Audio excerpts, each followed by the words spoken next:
भगवान ने आदमी और महिला इन दोनों के एक अलग जिम्मेदारियां तय की हुई है। तो हमको इस प्रकृति को आगे ले जाना है। अगर हम हर चीज में सोचेंगे महिलाएं कि नहीं हमको आदमी की बराबरी करनी है, तो फिर कहाँ जाएगा ये समाज। अगर आप किसी डांस में या डिस्को में जाते हैं तो वहाँ पे कपल एंट्री क्यों होती है? क्योंकि अगर महिला एक आदमी के साथ रहेगी तो वहाँ पे नॉनसेंस होने के चांसेस नहीं है। अगर महिला ही नॉनसेंस करने लगेगी तो फिर ये समाज कैसे चलेगा, संस्कृति राष्ट्र कैसे बचेगा? फिर तो सब कुछ खत्म है।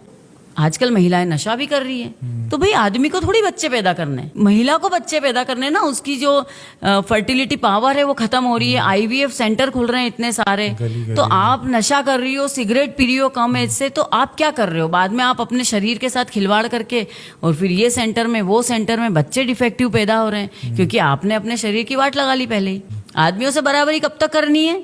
जब तक आदमी 1 लाख रुपए कमा रहा है और अपन 10,000 रुपए कमा रहे हैं, तो हम उस आदमी से शादी कर सकते हैं। अरे भाई, लड़की अगर 1 लाख रुपए कमा रही है और लड़का 10,000, तो भी शादी करो, बराबरी करो ना। फिर फर्क क्यों पड़ना चाहिए? जहां आपका बेनिफिट है वहां आपको आदमियों से बराबरी करनी है, और जहां आपको लग रहा है नहीं नहीं ऐसा कैसे, आदमी को ज्यादा कमाना चाहिए, क्यों? अब जैसे एक कार्यक्रम में थे हम लोग, तो एक प्रोफेसर साहब कहीं से बड़े खड़े होके बोले, मेरी बेटी भी 1 लाख रुपए कमाती है और मेरा दामाद भी 1 लाख रुपए महीने कमाता है, पर मेरी बेटी रोटी बनाती है, मेरा दामाद रोटी नहीं बनाता है। कल को आप बोलोगे कि दोनों एक जितना कमाते हैं, मेरा दामाद प्रेग्नेंट होएगा, बेटी नहीं होएगी।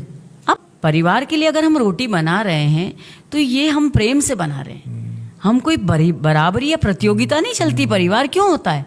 प्रतियोगिता बाहर होती है, परिवार के बाहर प्रतियोगिता चलती है। अगर आप रोटी बना रहे हो तो उसमें आप ये मत सोचो कि नहीं नहीं मैं भी इतना कमा रही हूँ, ये तो फिर ईगो हो गया आपका। तो परिवार के लिए अगर आप बना रहे हो, बच्चों के लिए बना रहे हो, तो आप ये अपना कुटुंब आगे बढ़ा रहे हो ना। ये सब चीजें अगर पीछे से बैकग्राउंड से पेरेंट्स ही ये गलत सीख देने लगेंगे कि हाँ हाँ तू तो सही कर रही है, शादी मत करो बच्चे की। क्या है, 1 लाख रुपए महीना कमा रही है ना आपकी लड़की, रह लेगी आराम से, मत करो शादी। क्योंकि हम जब शादी करते तो आपस में एक दूसरे को कितनी बार कॉम्प्रोमाइज करना पड़ता है, समझना पड़ता है। पर अगर आप ऐसे अपने विद्रोही विचार रहेंगे, और अच्छा है पति भी खिलाते हैं बना के, हमारे पति भी खिलाते हैं, चाय बनाते हैं सुबह उठ के, रोज मेरे हस्बैंड मेरे लिए चाय बनाते हैं। तो ये सब चीजें प्रेम से होती है। ऐसा थोड़ी होता है कि नहीं मैंने ये करा है तो आपको भी ये करना ही पड़ेगा। और हस्बैंड से भी मैं यही बोलूंगी कि अगर वाइफ की तबीयत खराब है या कुछ काम है तो आप लोग भी उसमें कॉम्प्रोमाइज कीजिए, आप लोग भी उनकी हेल्प कीजिए। ऐसा नहीं है, पर ये कोई बाउंडेशन नहीं होनी चाहिए। किसी भी रिश्ते में अगर बाउंडेशन और कोई कंडीशन हो गई फिर नहीं चल सकता वो रिश्ता।